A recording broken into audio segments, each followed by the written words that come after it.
Welcome to Sunil Maths tutorial. In this video, we solve a problem from GATE 2019 from abstract algebra. Consider the following statements. The ring Z of square root of -1 is a unique factorization domain. The ring Z of root -5 is a principal ideal domain. In the polynomial ring Z2 of x, the ideal generated by x cube plus x plus 1 is a maximal ideal. In the polynomial ring Z3 of x, the ideal generated by x power 6 plus 1 is a prime ideal. Which of the above statements are true? You have to find in the above four statements which statements are correct. So let us solve the problem. Yes, there is a result. Z of root minus d. Z of root minus d is an Euclidean domain if d is equals to 1, 2. Please observe the statement. There is a result. Z of root minus d is an Euclidean domain if d is equals to 1, 2. If d is equals to 1, 2. And every Euclidean domain is a unique factorization domain. Every Euclidean domain is a unique factorization domain. So now you observe that. In the first option, what is the first option? The ring Z of root minus 1 is a unique factorization domain. Obviously true. Obviously true because d is equals to 1. D is equals to 1. What it means? If d is equals to 1, by using this result, Z of square root of -1 is an Euclidean domain. And there is a result. Every Euclidean domain is a unique factorization domain. Every Euclidean domain is a unique factorization domain. So Z of root -1 is a UFD. Option 1 is correct option. Right? Let us check the second option also.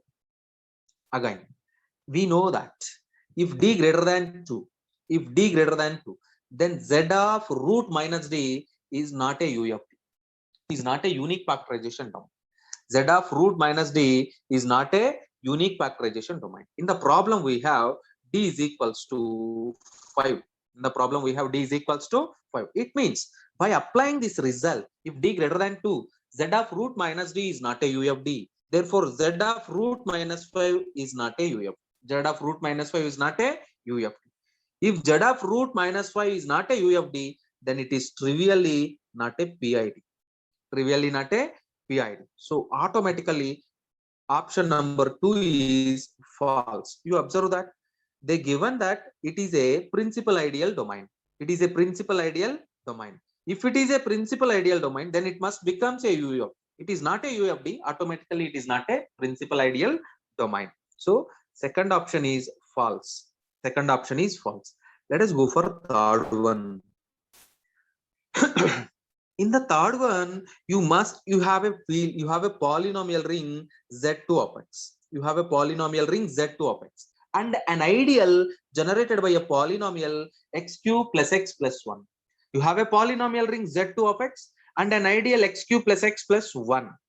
We know that here Z2, what is Z2? Z2 having only two elements 0, 1. Z2 having only two elements 0, 1.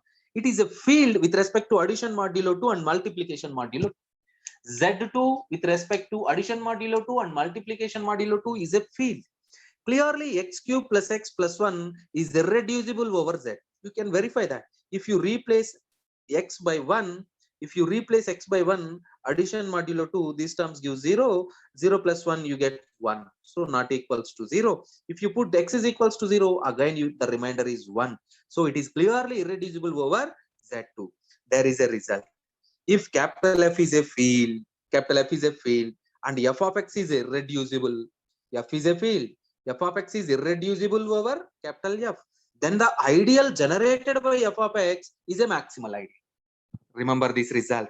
F is a field, f of x is irreducible over capital F, then the ideal generated by f of x is a maximal ideal. Here in our problem, x cube plus x plus 1 is irreducible over z2. Therefore, the ideal capital I is maximal ideal. Therefore, statement 3 is true statement. The ideal generated by x cube plus x plus 1 is a maximal ideal. Let us go for fourth statement. Yes, third statement is clearly true by using this result. Let us go for fourth one. Consider the polynomial ring Z3 of x. Consider the polynomial ring Z3 of x. What is Z3 here? Z3 contains three elements 0, 1, 2. Obviously, Z3 with respect to plus 3, multiplication modulo 3. And it means Z3 with respect to addition modulo 3 and multiplication modulo 3 is a field. And consider the ideal, that is the given ideal, generator x power 6 plus 1. So this x power 6 plus 1 can be written as x power 6 plus 1, 3x power 4 plus 3x square. How you can write like this? Because this is the property a plus b modulo m is equals to r. It means small r is the remainder when a plus b is divided by m. Small r is the remainder when a plus b is divided by m. So here addition modulo 3. So 3 divided by 3, the remainder is 0. 3x power 4 is nothing but 0 into x power 4. Again, 3x square is nothing but 0 into x square. So obviously these two terms get cancelled. But by applying a plus b whole square formula here, x square plus 1 whole cube. So x square plus 1, x power 6 plus 1 can be written in this form by using addition modulo 3 definition. It can be written in this form by using the definition of a plus b whole cube. A plus b whole cube. So let us observe that. Now I is generated by x power 6 plus 1 is an ideal. What is the definition of prime ideal? The definition of prime ideal is if P is prime ideal, implies and implied by AB belongs to P implies A belongs to P or B belongs to P. Here x square plus 1 whole cube belongs to I. It is obviously belongs to capital I because it is generated by x power 6 plus 1.